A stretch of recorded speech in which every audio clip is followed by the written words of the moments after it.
Have you ever, stared at a really dense report, maybe a complex business strategy, or even just loads of research papers, and felt that kind of, okay, what am I really meant to be getting from this feeling? Or maybe thinking, how do I just cut through all this noise and find the important stuff? Something we all face, right? Whether you're prepping for a big meeting or just trying to get up to speed on something without getting totally bogged down.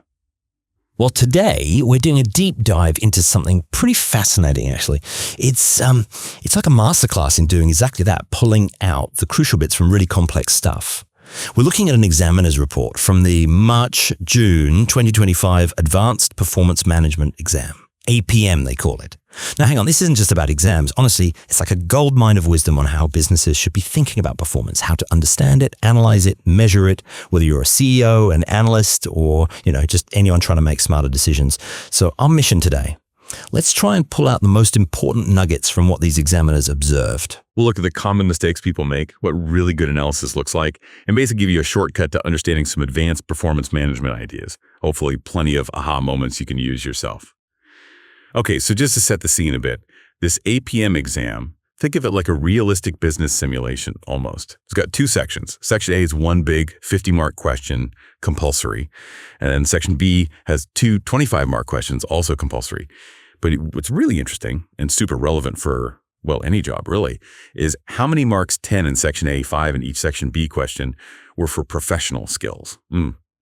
So it's not just about knowing stuff. It's about how you think, how you communicate, how you analyze, evaluate, skepticism, commercial awareness, that kind of thing. That's absolutely right. And the examiners, they always emphasize this holistic view. Their standard advice is basically cover the whole syllabus, look at old answers, but crucially, really take time to read the scenario, read the requirements properly. It just shows, you need that solid foundation and you absolutely have to pay attention to the details. You can't just skim it and hope for the best. Whether it's an exam or, frankly, a real business problem you're tackling, you need to get the context. Okay, perfect. Let's dive into the first scenario then. This is from question 1. We're talking about a company called SoulSeat. It's a big listed hotel chain in a place called D-Land, their goal. To be the best budget hotel chain. But, the board's feeling the heat from investors. Returns aren't looking great, apparently. So the CEO wants to look at their current performance reports, think about benchmarking, and find some new ways to judge how the board itself is doing. Okay, let's unpack this. SoulSeat's facing those pressures we see all the time, right? The examiner's report splits this into 3 main parts. First up, performance reporting. This is for 14 marks. Candidates had to assess if the current performance report was actually suitable for judging SoulSeat's performance. Now, the ones who did well, they took a really logical approach. They looked at the report and compared it to the company's goals, like being the best budget hotel chain. And if something was missing, if a goal wasn't covered, they suggested sensible, well-justified KPIs that should have been in there. Yeah, but here's a fascinating thing, a really common error. Loads of candidates started assessing SoulSeat's actual performance instead of assessing the report. See the difference? Or others just focused on how the report looked, the layout, was it clear? But they missed the main point. Was the content useful for the board? It makes you ask, are we critiquing the message or just the messenger? That's a subtle difference, but yeah, a really important one. Why do you reckon people do that? Jump straight to judging the results instead of the tool? Is it just human nature?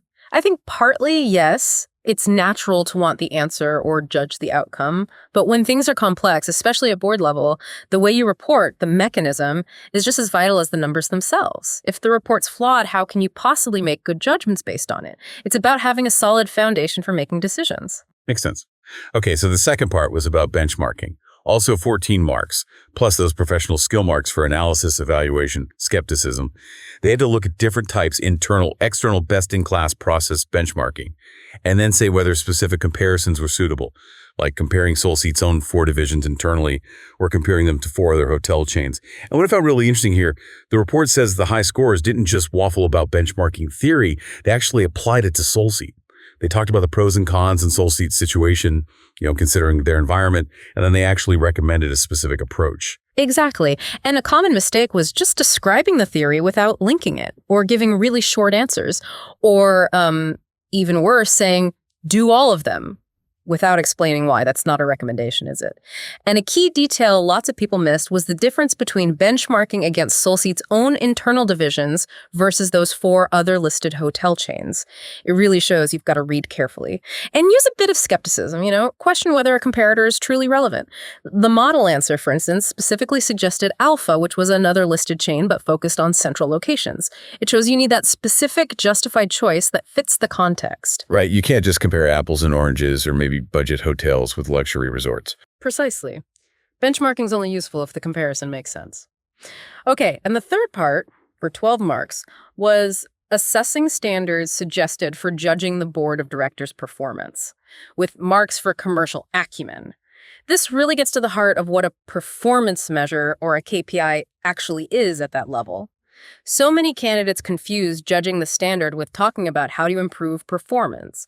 Like, instead of saying whether room occupancy with a target of 78% was a sensible standard for the board, they'd start suggesting ways to boost occupancy, add more services, that kind of thing. Wrong focus. Okay. And a really big error, apparently, was not getting that these standards were for the board, not the hotel managers on the ground. I mean, can you imagine suggesting number of app updates as a board-level KPI? As the report says, that could mean anything. Maybe they just fixed a load of bugs, doesn't tell you about strategic success. Or just vaguely saying technology innovations. How on earth do you measure that for a board? It just screams lack of commercial awareness. You need practical measures that link to the board's strategic job, not tiny operational details. Exactly. It has to be relevant to their oversight role. Okay, let's shift gears from hotels to packaging. Question 2 takes us to Gracie, a big packaging company going for a cost leadership strategy. The CEO wants to figure out the financial impact of different activities on different product types, and they're wondering how activity-based costing ABC and activity-based management APM could help. So for a company like Gracie trying to be the cheapest, it's all about really understanding where the costs are coming from, right? Absolutely. So Part A asked candidates to calculate the overhead cost per unit using their current method and then using ABC. Then compare and analyze the results. The examiner mentioned that many actually struggled with the basic ABC calculation, which is worrying. Common errors included using the number of orders instead of number of units when dividing the costs, or not picking staff time as the main cost driver for ABC activities. These are like fundamental ABC things. Get them wrong, and the whole calculation is off. And the report really stressed how vital paying attention to detail was. Like, people tripped up on specific notes in this scenario. Things like processes took 50% longer for the other type of order, or getting the intellectual property costs right there was a $221K cost that only applied to other products and another percentage cost that also only applied to other. Tiny details, but they completely change the numbers if you miss them. It's like that one small instruction you ignore and suddenly the whole IKEA cabinet is wonky. Exactly right. And just calculating the numbers wasn't enough. That's just data. The real skill is in the analysis, the story the numbers tell. Good Answers pointed out the differences between the old method and ABC. And crucially, they linked it to the bigger picture. What does this mean for decisions? For instance, ABC might show that the other product type is actually way more expensive per unit than they thought, which has huge implications for pricing, maybe even for whether they should keep making it. It's about using costing for strategy, not just accounting. That's such a good point, the story behind the data. It really lifts performance management beyond just bean counting. Okay, so Part B then asked about introducing ABM activity-based management and its impact on the design department. Focusing on their activities and work quality, apparently this part was often done too briefly, or people gave really generic advice, or they even started talking about ABC again instead of ABM. The key was focusing specifically on the design department. Yes, and a good answer, an insightful one, would pick up on things in the scenario. Like, Gracie only converts 62% of its design inquiries into actual orders. Using ABM, you'd look at that 38% of time spent on inquiries that go nowhere and identify it as a non-value-adding activity. Now, that's not just an observation. It could lead management to think about, say, using AI for quoting to free up designers, but that, in turn, might make the design staff nervous, right? Job security fears. On the other hand, an activity like protecting intellectual property, that would clearly be seen as value-enhancing under ABM. It's all about figuring out what activities the customer ultimately pays for and which are just process noise. That's fascinating. It moves way beyond just cost allocation into efficiency, value, and even the human side of things. How do you introduce that idea of non-value adding without just scaring everyone, though? Seems like ABM needs careful handling. It absolutely does. Communication is key. It's not about blaming people, it's about streamlining the process. The insight should ideally lead to reallocating people to more valuable work, improving workflows, maybe retraining, not just cuts. It has to be framed as continuous improvement. Right, okay. Last deep dive then. Question 3, focusing on a company called Meikle. This one brings in some big strategic concepts. Porter's 5 forces, looking at industry competition. Specifically here, new entrants and supplier power. And it also looked at stakeholder risk appetites, but always connecting these back to performance measurement. So this question wasn't just asking for theory, it wanted you to apply these strategic ideas to the practical job of setting performance measures. Exactly. So part A was on the 5 forces analysis. Analyze the threat of new entrants and the power of suppliers for Meikle. And then this is the crucial bit, recommend 2 justified performance measures for each force. A really common mistake here. People just repeated stuff from the scenario. Or they gave general strategic advice like Meikle should do X, but they didn't link it back to performance measurement. The key question is, how do you actually measure the factors that drive that force, not just state the force exists? So for supplier power, you'd need to talk about supply and demand in their market and then suggest KPIs that track those dynamics. Yeah, and again, people struggled with practical, commercially sensible indicators. The report mentioned suggestions like number of app updates again, which, as we said, is useless at a strategic level. Or just technology innovations. It's not even measurable. It just shows a lack of, skepticism and commercial thinking about what a useful indicator actually looks like for strategic monitoring. What does the board really need to keep an eye on? Spot on. Then part B, ask candidates to assess the risk appetites of 2 key stakeholders at Meikle. And think about the implications for decision-making and performance measurement.